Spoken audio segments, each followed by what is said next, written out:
Hey dudes, welcome to the channel. Unless you've been living under a rock this week or just incredibly busy juggling the circus of life, you should be aware that Dark & Darker is now available to play in early access.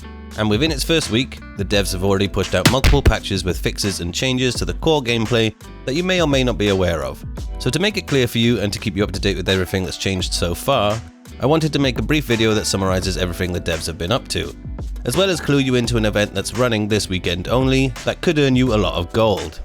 If you enjoy this video or get any useful info from it, please drop a like and consider subscribing for more Dark & Darker content. I'll start with some changes to the Goblin caves. The devs have increased loot quality in one of the high roller modules, which should make it a little more lucrative, which is great considering your entry fee, because you don't want to come out basically breaking even when luck hasn't really been on your side.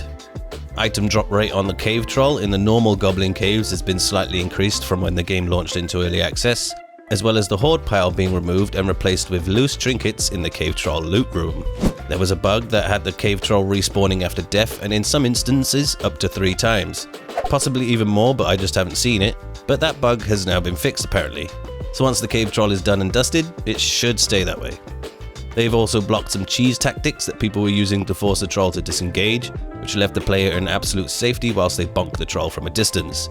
That has now also been fixed. The giant worm's item drop rate quality is also increased slightly, and if you're not fighting the giant worm, then I'd recommend giving it a go. It hasn't given me any trouble so far, just a lot of kiting and poking, and even better if there's a trap nearby because you can just kite them back and forth over the trap. That will get the job done twice as fast.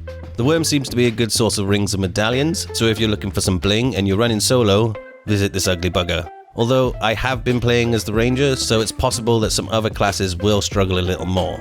At the same time, IRONMACE has also stated that they have increased the drop rate of uncommon items from all chests. That also means all dungeons. The devs also increased the chance of epic grade items dropping from fancy chests such as the ornate, lion's head and golden chests. And also added a chance for epic grade items to drop from all chests now too. So there is a lot more to earn in general across all maps right now. I could attest to this. 3 successful runs in the normal Howling Crypt dungeon had me almost 400 gold, whereas at the start of the week I was coming out with maybe 70 to 90 gold for each successful run, with the odd anomaly when you have a really good run and find all the juice. The Goblin merchant has just returned from a visit to his wholesaler, and I'm happy to announce that he now has a plethora of items in stock. So basically the devs have increased the amount of items that the Goblin merchant sells. So if you're a gambler, then you're in luck, but don't be surprised if it bites you in the ass. My last visit to the Goblin merchant cost me far more than a few gold coins. A lot of people, at least on the subreddit, have reported gold farmers who are basically using cheats to prosper in the dungeons and use the in-game trading system to their advantage.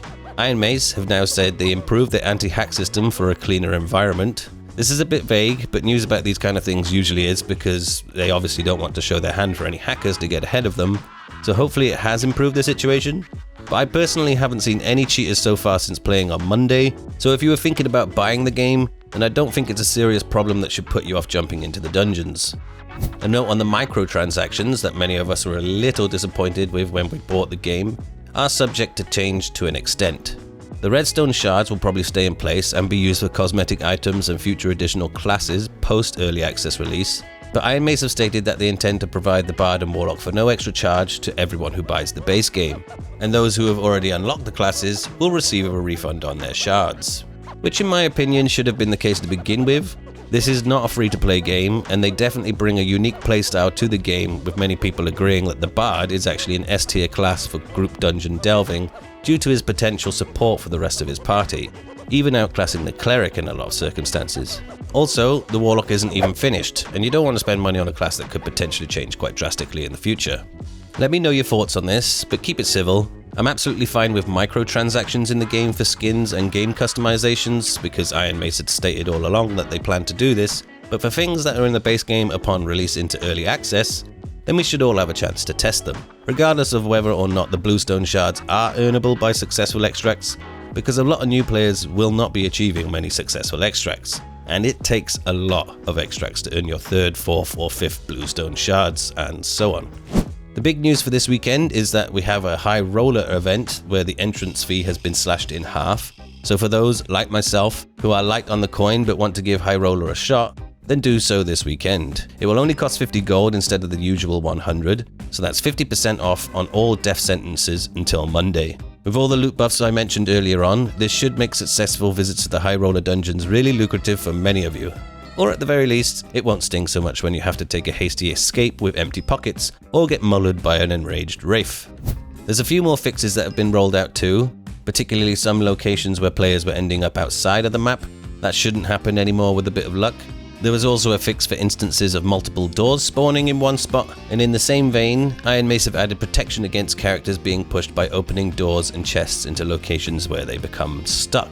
This hasn't happened to me, but my heart goes out to any of you who have suffered from this previously. What a brutal way to go. So that's all of the news for today, and possibly this week. When we get some more changes via updates, I will be sure to compile another list and crank out another video to make it easy for you guys to digest and keep you all informed. If you want to support me in my content creation endeavors, then please consider subscribing to the channel, stick the thumb up my bum, or follow me on Twitch, and I'll see you in the next one. Peace.